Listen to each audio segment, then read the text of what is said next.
Hello my dear friends, and welcome back to another video. So I went back to rewatch the first 12 episodes of the Bad Batch's final season and I noticed something. Whenever they show us Mount Tantiss and they zoom in on the mountain, right next to it there is a second Imperial facility with the exact same layout. So I suppose my two questions are: 1, what is the Empire using it for? And 2, why do the animators go out of their way to show us this, with seemingly no answer? Are they trying to show us the vast extent of Palpatine's secret projects? And does Hemlock, and by extension Emery, know about what's going on neighbouring mountains?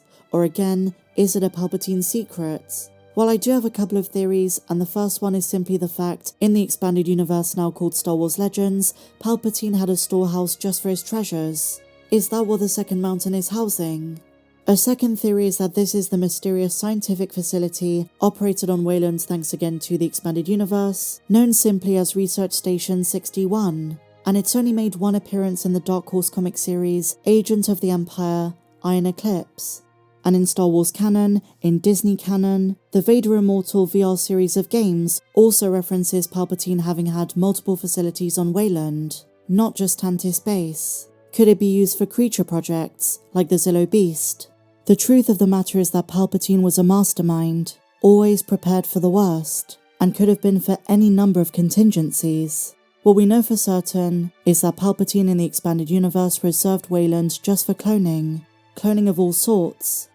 The local inhabitants, the Menerish and the Sadan, were strictly forbidden from the storehouses.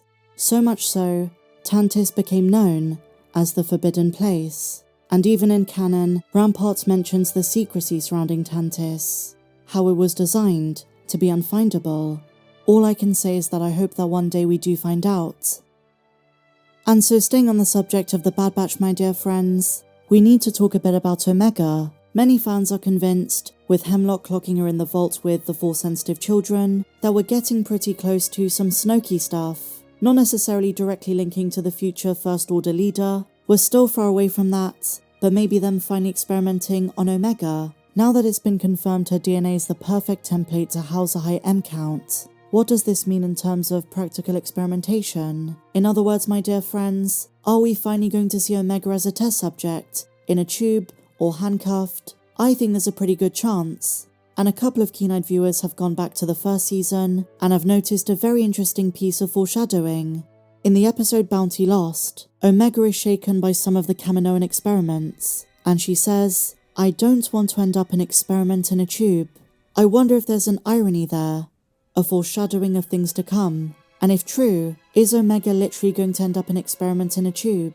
And the reason I say this, when Michelle Ang before the season dropped teased that the ending of the show has changed, that at some point along the way they decided to change the ending. Is it possible Omega originally escaped Tantiss, and now in the final version she doesn't, leaving the story open-ended, and as Michelle said, bittersweet? Does Omega sacrifice herself for the kids, allowing the M-count specimens to escape, whereas she is left behind? I have no idea how the season ends. No one does. But this is where my mind is at the moment. And a very interesting theory about the way the Bad Batch might find Tantiss. If Rampart betrays them, or if their plan in the next episode goes wrong, is it possible, because the kids have a high M count, that the way the Batch finds Tantiss is by contacting Asajj Ventress, and she senses them in the Force? Maybe even Omega herself. We assume Omega is not a Force sensitive, but they also haven't conclusively denied it.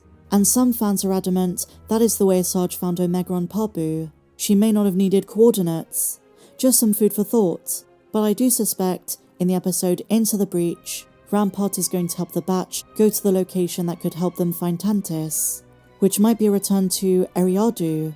And you know what, guys? I'm very scared. I don't want to lose any members of the Batch, but I think that is going to be inevitable. Crosshair in the most recent teaser trailer says, if we all go in, we're not all making it out. Sacrifices, decisions, compromises. It seems like it's all being saved for the last 3. And while fans were calling the most recent episode filler, I don't see it that way. Getting Rampart was an essential mission. Omega is now fully in the know about Project Necromancer, and so they've set up something massive.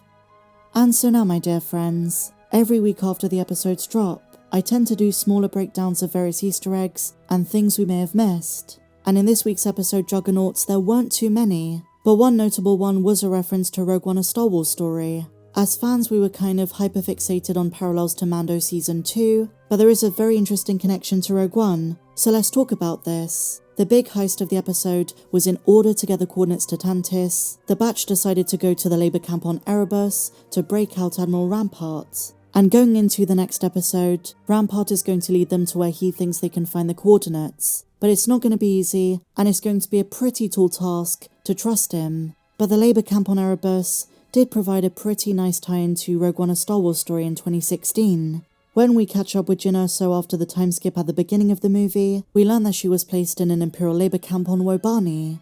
And as the Rebel Alliance worked to extricate Jyn, they broke aboard a tank that double-purposed as a prisoner transport. And the one we see in the Bad Batch is the same model, the A9 turbo tank. This isn't the first time the show's made this reference. The same tank appears in Season 1, in the episodes Devil's Deal and Rescue on Ryloth. It's always good to see them again. In other related news, my dear friends, on September 10th we have a very exciting book coming, Secrets of the Clone Troopers, which is in the same series as Secrets of the Wookiees, Secrets of the Jedi, Secrets of the Sith, and it goes into a deep dive of every known clone, including Clone Force 99. And for the art in this book, for the front cover and the illustrations, they've gone for a very unique iteration of the clones, returning to the Temuera Morrison template, even the Bad Batch and even Omega. And I'm not gonna lie, it does take some getting used to, but this is an estimate of what they would look like in live action.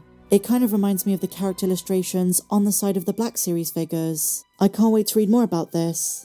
And just seeing the sheer level of excitement and hype for this book, on top of the way fans are raving about the Bad Batch's final season, tells me just how passionate and vocal the subset of Star Wars fans known as the clone fandom really is. I think it's one of the best. The amount of love and dedication from fans, the cosplayers, the artists, the theorists, those fans who just can't wait to talk about the episodes every week when they drop. It's really something else, and it shows you the power of how these clones, who look very similar based on one template, are actually so different. And I've mentioned before, it's the way we get so attached to their personalities. That's why the realization we're just 3 episodes away from the very, very end is pretty heartbreaking. I'm gonna miss it. But with that said, my dear friends, what do you think? What do you think of the various theories we spoke about in today's video? And how are you feeling with just 3 episodes left? What are your predictions for the way the season is going to end? Let me know. And if you enjoyed this video, please be sure to give me a big fat thumbs up, subscribe if you're new, and I'll see you in the next video.